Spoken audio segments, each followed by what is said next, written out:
Wow, thanks so much. Well, many of us are so disgusted with the war that's actually going on right now, and we just want to shut our TVs off and forget about what our administration is doing overseas. What we need to do is actually remember some other things, like what's actually happening with our LGBT service members serving overseas in Iraq, other countries, and in this country.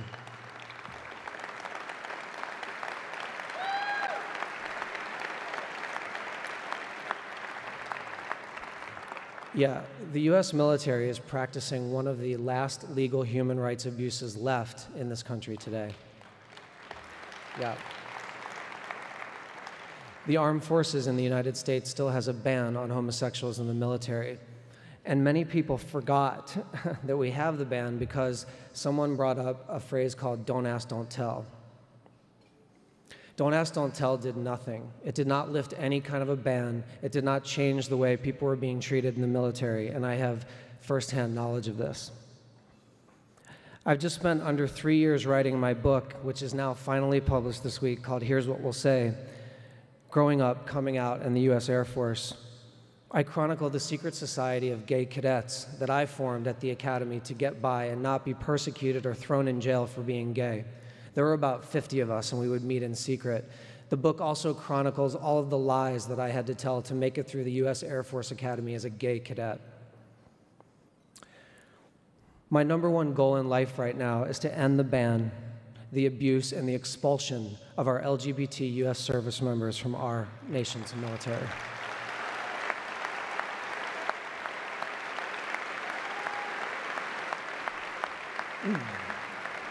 So please, please understand how sincere I am and what an honor it is for me to be able to stand up here on this platform in front of a Human Rights Campaign national dinner to let my message out just one more time. So I want to get back to Don't Ask, Don't Tell. I don't know if you know this, but it made everything worse. There have been over 10,000 military discharges since the inception of Don't Ask, Don't Tell. Our government has spent $360 million on these discharges, making this happen. The obvious kicker is that they're using our tax dollars to kick these people out. So we need to get involved. What's happening in the military to gay people today? Let me give you an example. I want to share with you an atrocity, or some atrocities that I observed when I was a cadet at your United States Air Force Academy that your tax dollars pay for. When my friend found out that when my friend was found out as being gay, he disappeared from his room in the middle of the night. None of us knew where he went. We found out later that he was detained. We don't know where, and he was too shaken up to say where. He was evaluated mentally. He was put into a mental ward at the United States Air Force Academy Hospital. A military investigation ensued where his entire family, friends, and everyone he wasn't out to was told that he was gay before he was ready to say he was gay.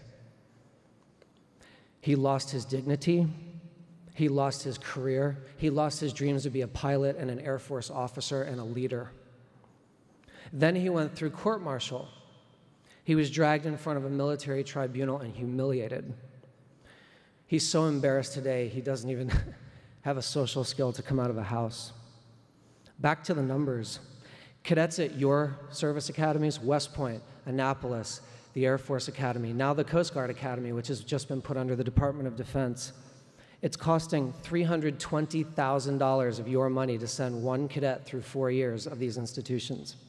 When they get kicked out, and it's okay to spend that kind of money because we're training really good leaders, that's my opinion, but when they get kicked out, all of that money goes down the drain, and this should make us furious. We run the military in this country.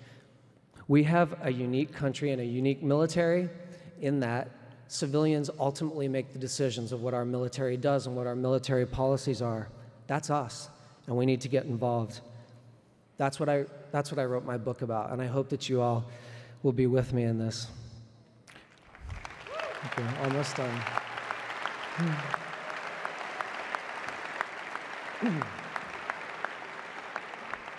And here is why you can join me, and here is why we have a chance. Because the people currently running the U.S. Armed Forces continue to fail miserably at giving any reasonable rationale for why gays should not be allowed to serve in the military. There's no reasonable rationale. And here's their biggest excuse.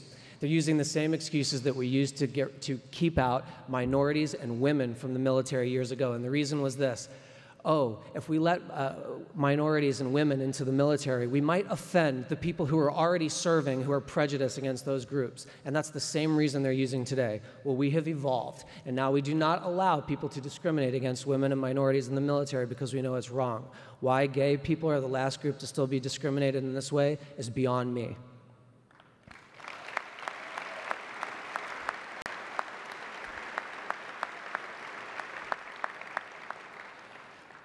Here's What We'll Say is the title of my book, because when the secret society of gay cadets that we had at the academy went out, we would always have to get our lies straight about where we were, who we were with, and by swearing to each other, here's what we'll say. It was a promise so solemn that many of us gay cadets had it inscribed on the inside of our class rings, which Lance is wearing around his neck of mine right now.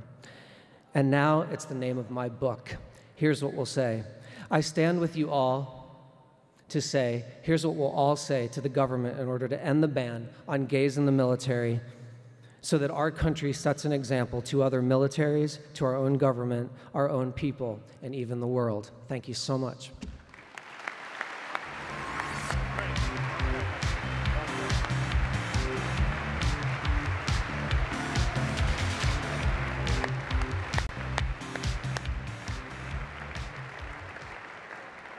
All right. Well, someone